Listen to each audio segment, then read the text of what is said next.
conquest is not quite right. For once, it seemed, this relentless seducer had met his match. It's true that after a strenuous campaign, Francoise had agreed to share his bed, but his attempts to possess her body and soul had been frustrated by her infuriating streak of independence. Her ability to parry his advances only increased his determination to have her, but her inscrutable ways drove him to distraction. Versailles testified to the raw state of his nerves. With Francoise, this usually self-confident man, particularly when it came to the war between the sexes, was reduced to a gelatinous state. When I see Picasso, looking a little upset, shy as a college boy in love for the first time, Versailles recalled, he gestures slightly toward Francoise and says, "Isn't she pretty? Don't you think that she is beautiful?" There's no doubt that Francoise Gillot, barely out of college, and with little experience of the world in general, even less of men in particular, managed to throw him off balance.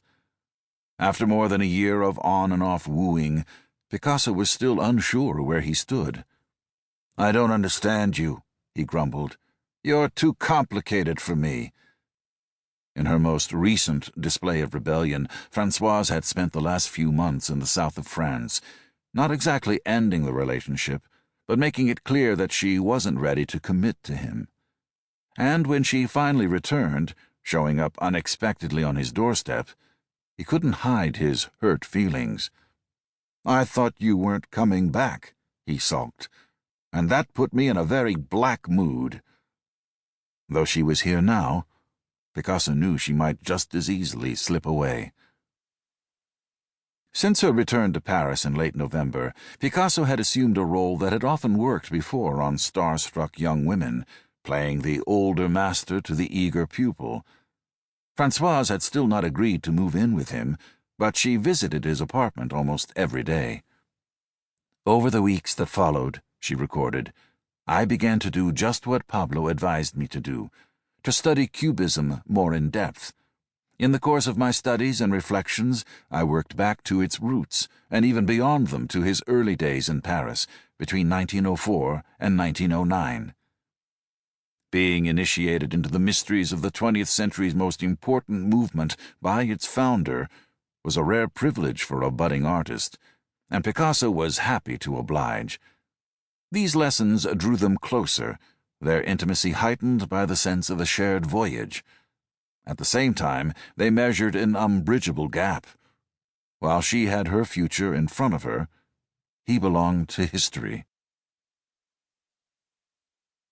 An older man, Picasso had turned 64 this past October, taking a young woman under his wing can generate a powerful sexual charge, and he was not above exploiting his fame to lure impressionable girls into his bed.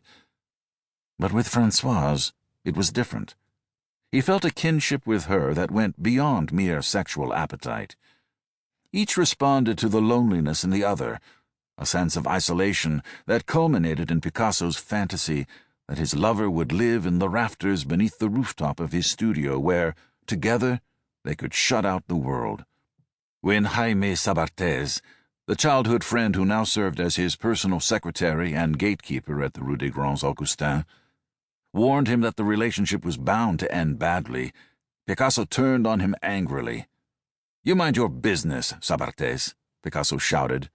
"What you don't understand is the fact that I like this girl." They were kindred spirits, he insisted, tormented souls who could find comfort only in each other's arms. Francoise was drawn to Picasso against her better judgment. Along with his famous charm, which he could turn on and off like a switch, he was bathed in the dazzling aura that surrounds all famous men. But there was more to his magnetism than this. Francoise was moved by Picasso's vulnerability, a vulnerability that showed through the hard shell of mistrust that served to shut out a world that had wounded him. He could be arrogant, insufferable, too certain of his genius, and merciless to anyone he thought was preventing him from realizing his destiny. There was also a desperate neediness, a sadness, that played on... Para seguir escuchando este audiolibro gratuitamente, haz clic en el enlace de la descripción y podrás escucharlo completo sin coste gracias a la prueba de 30 días de Audible.